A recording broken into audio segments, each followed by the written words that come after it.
संतान के रूप में कौन आता है? पूर्व जन्म के कर्मों से ही हमें इस जन्म में माता पिता, भाई बहन, पति पत्नी, प्रेमिका, मित्र शत्रु, सगे संबंधी इत्यादि संसार के जितने भी रिश्ते नाते हैं सब मिलते हैं, क्योंकि इन सब को हमें या तो कुछ देना होता है या इनसे कुछ लेना होता है। वैसे ही संतान के रूप में हमारा कोई पूर्व जन्म का संबंधी ही आकर जन्म लेता है, जिसे शास्त्रों में 4 प्रकार का बताया गया है। 1. अऋणानुबंध पुत्र। पूर्व जन्म का कोई ऐसा जीव जिससे आपने ऋण लिया हो या उसका किसी भी प्रकार से धन नष्ट किया हो, वह आपके घर में संतान बनकर जन्म लेगा।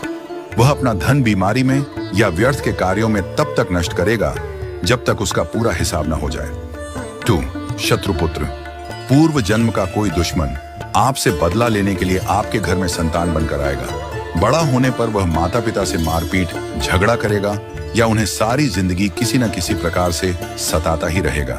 वह हमेशा कड़वा बोलकर उनकी बेइज्जती करेगा और उन्हें दुखी रखकर ही खुश होगा। 3.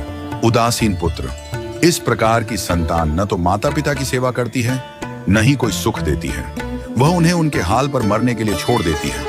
विवाह होने पर यह माता पिता से अलग हो जाते हैं और उनकी चिंता नहीं करते। 4. सेवक पुत्र। पूर्व जन्म में यदि आपने किसी की खूब सेवा की है तो वह अपनी की हुई सेवा का ऋण उतारने के लिए आपकी सेवा करने के लिए पुत्र बनकर आता है। जो बोया है वही तो काटोगे। यदि अपने माता पिता की सेवा की है तो ही आपकी संतान बुढ़ापे में आपकी सेवा करेगी, वरना कोई पानी पिलाने वाला भी पास न होगा।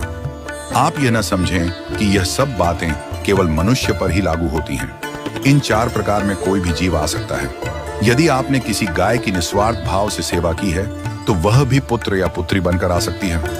यदि आपने गाय को स्वार्थवश पालकर उसके दूध देना बंद करने के पश्चात उसे घर से निकाल दिया हो तो वह ऋणानुबंध पुत्र या पुत्री बनकर जन्म लेगी। यदि आपने किसी निर्दोष जीव को सताया है तो वह आपके जीवन में शत्रु बनकर आएगा।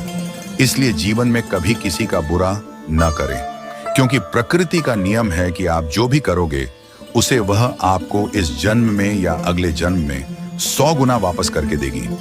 यदि आपने किसी को 1 रुपया दिया है तो समझो आपके खाते में 100 रुपया जमा हो गए हैं। यदि आपने किसी का 1 रुपया छीना है तो समझो आपकी जमा राशि से 100 रुपये निकल गए। जरा सोचिए, आप कौन सा धन साथ लेकर आए थे और कितना साथ लेकर जाओगे?